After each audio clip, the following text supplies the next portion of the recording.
Et si le chanvre était la plante de l'avenir ? Les Nations Unies sont en tout cas convaincues que le cannabis légal est l'une des clés d'un développement durable largement sous-exploité. La conférence pour le commerce et le développement, la CNUSED, réunissait hier à Genève des acteurs de la branche et des représentants d'États intéressés par ce végétal aux vertus multiples. Benjamin Louis. Fibre textile hyper écologique qui nécessite 70% de moins d'eau que le coton, presque aucun pesticide, un super aliment qui pousse facilement, qui enrichit les sols, capte des quantités énormes de CO2, a des vertus isolantes, bref, n'en jetez plus. Et pourtant, on ne le cultive quasiment pas. Marco Fugazza, économiste à la CNUSED. La surface au niveau mondial dédiée à la culture de chanvre légale correspond à moins de 0,02%. C'est même pas peanuts parce que l'arachide représente une surface bien plus importante. Donc il y a du potentiel. Cela dit, nos ancêtres, eux, ne s'y étaient pas trompés et pendant des millénaires, jusque dans les années 40, on exploitait massivement le chanvre en Europe avant qu'on l'abandonne. Pourquoi ? Lorenza Romanese est directrice de l'Association européenne du chanvre industriel. On a substitué les fibres naturelles avec les fibres synthétiques qui nous arrivaient la plupart des États-Unis. Les fibres synthétiques, on parle d'un dérivé chimique du pétrole. La deuxième raison, c'est que le chanvre est fini dans le même panier que les cannabis à haute teneur de THC et donc il était vraiment démonisé. Tout cela arrive des États-Unis avec les décisions de 1937 du Congrès de bannir toute la catégorie botanique de Cannabis sativa. Parmi les nombreux arguments en faveur de son retour en grâce, l'argument climatique. Pascal Mortoire, membre de la fêtière française des chanvriers. Un hectare de chanvre classique, en 5 mois ou 6 mois de sa vie, réussit à emprisonner plus de carbone qu'un hectare de forêt primaire. C'est absolument incroyable. Ça séquestre entre 10 et 12, 14 tonnes de carbone par an.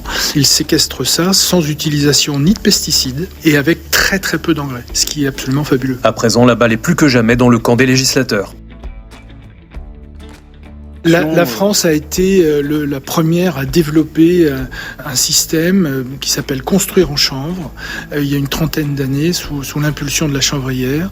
Et ce système de construction est basé sur l'utilisation de chaux ou de béton, mais principalement de chaux, mélangé avec une partie du chanvre qui s'appelle la chènevotte, qui est la partie boisée du chanvre qui contient de la lignine, qui a plusieurs propriétés, dont une extrêmement intéressante qui est un isolant parfait.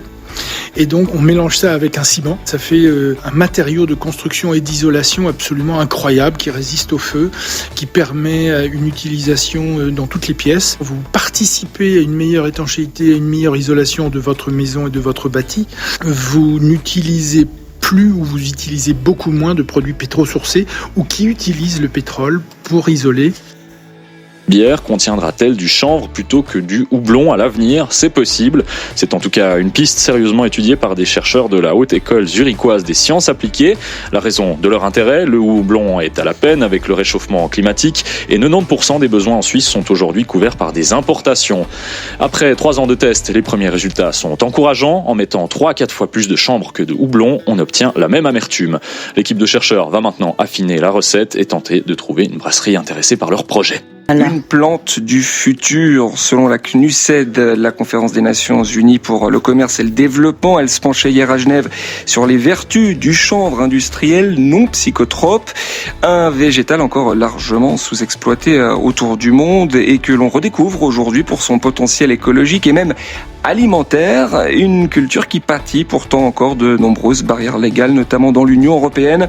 Lorenza Romanese est directrice de l'Association européenne du chanvre industriel et pour elle, la Suisse fait figure de modèle à suivre. Si on partage les chanvres en différentes parties, la Suisse est très avancée pour tout ce qui est nourriture. La Suisse a une valeur beaucoup plus élevée des teneurs de THC permis dans les aliments. Quand je dis aliments, on parle de farine, on parle des produits dérivés de la graine et on parle de l'huile de chanvre. Alors qu'en Europe, nous devons respecter 1 microgramme per kilo pour poids corporel. De l'autre côté, en Suisse, vous avez 7 microgrammes par kilo par poids corporel. Et donc, ça a permis une tolérance sans donner un effet intoxicant. Parce que vous êtes suisse, mais je suis certain que vous n'avez jamais entendu quelqu'un qui a dû souffrir parce qu'il a mangé un peu de pain contenant de la farine de chanvre. Donc, c'est une valeur très sûre que l'Europe devrait suivre.